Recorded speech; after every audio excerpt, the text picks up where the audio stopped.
Let's look at this graph which we have from our last tutorial. The vehicle whose journey we started was traveling at 5 meters per second and accelerated continuously at 5 meters per second squared for 5 seconds. Time is represented on the x-axis in intervals of 1 second.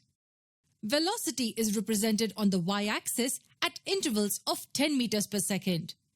The vehicle at this point is traveling at 5 meters per second, and each second the velocity increases by 5 meters per second. The velocity is changing and we get this line with a positive slope. The vehicle started at A and traveled to B in time OC. This is the initial velocity at A, we called it U. This is the final velocity at B, which we named V. Now let's draw the lines we'd drawn in the previous video. Don't forget, we want to prove the second equation of motion in this video. From B, we drew lines to the time and the velocity axis. We have BE and BC. We also drew AD to help us see the difference between the initial and final velocity. We have seen previously that the distance travelled by the vehicle equals this shaded portion under the line. If you wish to review this, you can refer to our previous tutorial on velocity time graphs. Now let's call the distance travelled S. So now the distance travelled in time t equals the area of OABC. What is this shape? Is it a rectangle? Is it a square? No, it's a trapezium. Let's have a quick quiz on trapeziums. Do you remember how many sides a trapezium has? Correct. A trapezium has 4 sides, which makes it a quadrilateral. Do you remember what special property this particular quadrilateral has? Correct. It has one pair of sides parallel.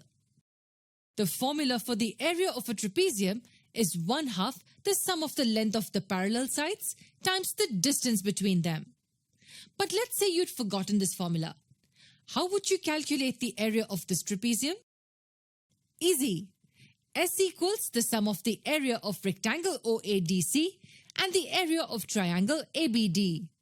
Why did we do this? Because it's easier to remember the area of a rectangle and a triangle. Area of the rectangle equals length times breadth, which is OA times OC here. Area of the triangle equals 1/2 times the base times the height. So here it'll be 1/2 times AD times BD. Let's substitute OA, OC and BD. OA equals U, OC and AD equal T, and BD equals A times T. Do you remember how we'd got BD equals A times T in the last video? BD is nothing but the change in velocity, and acceleration is change in velocity over time taken. We get A equals BD over T, and hence BD equals A times T. Now we have distance S equals U times T plus 1/2 T times AT. Distance S equals U times T plus 1/2 A times T squared. So now we know that with a velocity time graph, we can calculate the acceleration as well as the distance covered. So the two equations we've derived are V equals U plus A times T and S equals U times T plus 1/2 A times T squared. We will derive one more equation of motion in the next tutorial.